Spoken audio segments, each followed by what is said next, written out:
Did you know that This Is How We Do It was going to be a hit when you stepped out of the studio?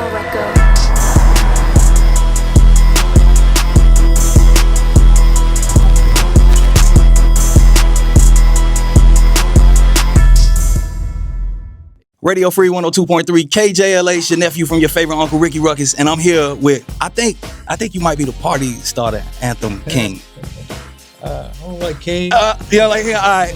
Montell Jordan, man. How you doing? I'm good, man. How you doing? I'm good. So look, I do this thing called a vibe check, and I just ask like some random rapid fire questions. Okay. We see how we vibe. Did you know that This Is How We Do It was gonna be a hit when you stepped out of the studio? Absolutely. It was a hit before I got to it. Yeah. So it was hit with Slick Rick the Ruler. That's my mentor. But we were able to take a hit and turn it into a classic. When you popped off, what was your first big purchase? That's a wild question because I thought I was trying to be smart. Mm-hmm. So for us, when it came to the big purchase, we put in our contract that if we sold a certain amount of records, I talk about 6'8" brothers in the big black cars. Yeah. Like I wanted a truck, and so I put in if we sold 1 million records off the hop, that they would purchase me in cash. You know what I'm saying? A big Suburban. And so I got a big black Suburban. Was my very first. When you really popped off, that was my first purchase. What's the first celebrity that you met that made you nervous?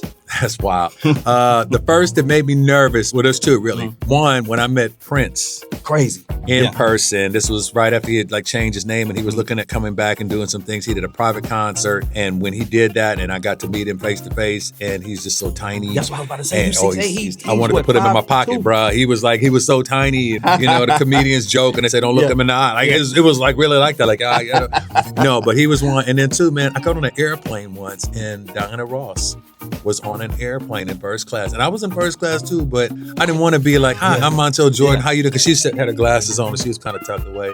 So I didn't say anything to her, man. So that's why I have grace when other people get nervous and they put, "Hey, Montell, can I get a picture?" I'm always super inviting because I remember how I felt, and I didn't want to disturb her, so I didn't get my shot. Man, I can't imagine getting on a plane and I see Diana Ross and Montell Jordan. Y'all had to move. Hey, sir, keep it moving. Fresh Prince or Martin? Martin. Gotta get your groove on. They just jamming on that song though, man. Gotta get your groove on. Jodeci or Boys the Men? Man, that's dangerous right there, man. It's two different vibes. My wife would say Jodeci. I'm Boys the Men. I thought it would be the opposite. Okay, that's dope. Yeah, my wife a little nastier than me. Yeah.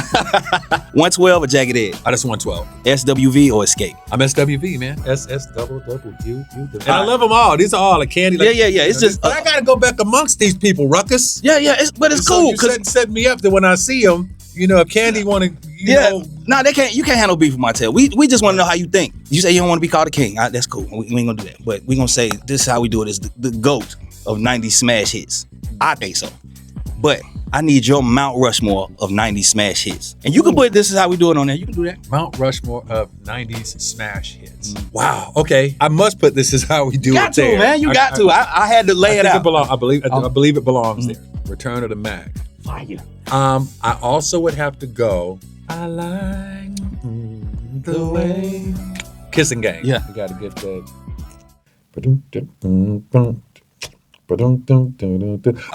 Okay. So to switch it up, as a man, especially in our community, prostate cancer is not really talked about enough. What made you decide to speak up and talk about your journey? Getting cancer. Getting cancer was the thing that made me want to speak up. And I felt like it was something that God asked me to do. Mm-hmm. So if I'm honest and I'm keeping it 100 with you, it is not something that I desired to do. It is not something that I ever wanted. I never thought I would be a member of this club of being not just a one-time but a two-time cancer survivor, and telling the story and documenting it and trying to be an advocate for men's early detection and for screening and for things like that. It was something that I never asked for, but I believe God trusted me with it. And so I think on this journey of where people have to learn how to trust God, I got to learn to trust God.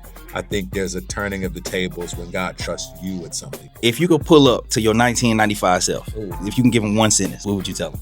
Buy land. Buy land. God. My grandma used to tell me, God ain't making no more land. I would say, self, all the money you spend on clothes and shoes and all of this, just buy land. Free game. What's your favorite Stevie Wonder song all time? And it may change, but how are you feeling today? Two songs. As, without question, is one of my favorites. But the song to me that is most important in my life on the Inner Visions album, which is my favorite album of all time, is Vision in My Mind. of all the amazing songs of Stevie Wonder, I felt like long before I was in ministry, I felt like I got connected to God in that song. When I was a kid growing up as a church musician that loved R&B sensibilities and R&B music, I always struggled being a gospel church musician and feeling something about R&B.